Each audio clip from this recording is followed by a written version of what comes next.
Hello Business 600 professor and class, and thank you for taking your time to watch our presentation about strategic leadership.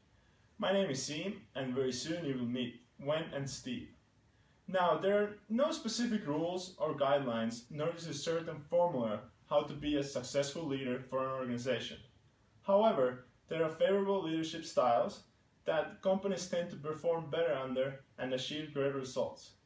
So, as there are many different types of leaderships, today we're focusing on strategic leadership and what this type of leadership is all about.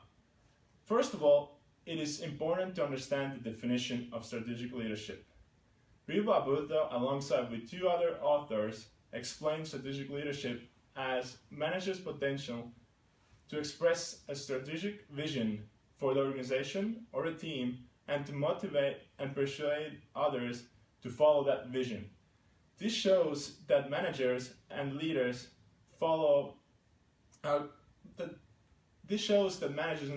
under strategic leadership and they're no longer just demanders and simply giving tasks.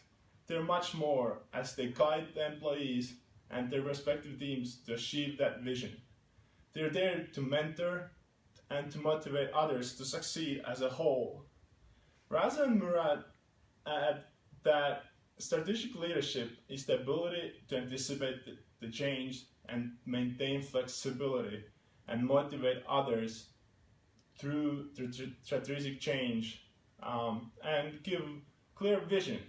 So in my opinion, the definition already shows you why strategic leadership could be successful for any given company.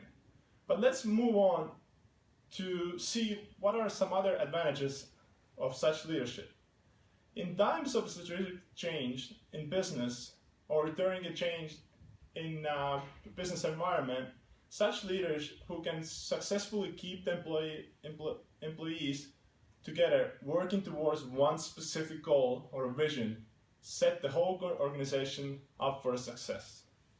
Bass shows in his research the advantages of strategic leadership when he points out that the survey that concluded that the reason for executive failures was when the leaders did not provide a vision of the needed strategic path, did not understand different interests of their important areas, and did not prioritize goals and failed to trust and integrity for their organization. All the aspects that resulted these executives to fail are opposites of the traits that define strategic leadership. Therefore, this is a prime example how a leadership style that pushes towards innovation, motivation, and goal orientation can be highly beneficial for the organization. Strategic leaders also strive and encourage continuous self-improvement among employees. Vera and Crassan argue in their research that strategic leaders create mechanisms to promote continuous learning, improvement, connectivity, and trust at the individual level. Open communication and idea sharing ultimately lead better results in various areas of business. And now, Wen is going to talk to you about different forms of strategic leadership. Thank you, Sim. Now we'll talk about forms of strategic leadership. Strategic leadership has many forms to help organizations to take a full advantage of strategic leadership based on various sizes or property organizations. According to concluded prior researches, there are two main forms. The first one is organizational form. It includes leadership of organizational level and accomplishment of organization. Individual forms are focused on self-leadership, followers, and group or teams. Now we'll talk about how to choose a form for your company. For companies, according to different sizes, development stages, and various properties, generally small and medium corporations intend to select self-leadership. Large and multinational companies prefer prefer team or groups form. In good economic environments, companies prefer to imply self in the leadership form, or in the bad economic environment, company will imply organization and team or group forms. Now we will talk about managers as organizational resources.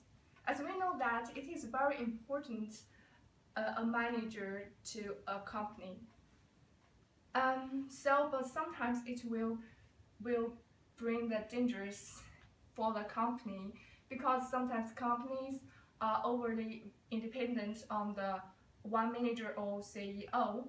Once they left companies due to any reasons, it will leave the company in dangerous situation, because no other person could replace the previous manager to give a company a creative suggestion or prediction. So now my partner Steve will give you talk about biblical perspective. Thank you, Wen. In order to avoid such unethical decisions by strategic leaders, it is important that he or she would follow Christian morals and lead the company according to the Word of God.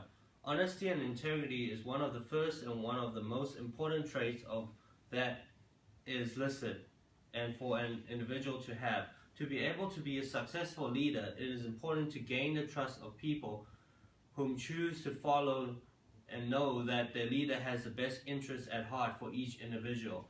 Honesty in itself is an important character that everyone should have to be able to live life with. Integrity is important, and even though it may seem that it is an easier path to take, but living life with integrity is something that is far better than living life by lying and cheating. It is important for a CEO to show the vision and what the company stands for. Wolfie shows in her work that a CEO or leader of a company should share the company mission or goal to the employees. In order for a company to be successful, it should have a solid foundation of what their goal is, and for the leader of the company to preach that vision, to have the employees believe and work together towards accomplishing the vision. This is why a strategic leadership is so vital, but it is also important to apply Christian morals alongside with other leadership characteristics. Communication is the first point for leaders, that a quality that must need to have for a group of people to be able to function as a whole. People need to be able to, communication is an important factor in the equation. There are not many things that can be accomplished without having good communication. In the story of the Tower of Babel, it shows how important communication is. God knew the importance of communication and demonstrated it by mixing up the builders' languages, and soon to show that no work could be done because of bad communication. In the corporate world, it goes the same, that if a company is successful, there needs to be good communication shown from the leader to the employees. To conclude our presentation tonight, I wanted to point out that strategic leadership, with its many definitions, is a unique leadership style that provides a company a clear vision and mission in which the whole organization moves towards. Leaders under such style provide mentoring and create such environment where self-improving can take place and innovation achieved in many areas. It is also vital for an organization to realize the size of its own, as different size could mean a slightly different strategic leadership style. Through three different forms that when pointed out to you were leadership of the organizational level, leadership of others, and leadership of self. In today's competitive and highly intellectual world, we need Christian leaders.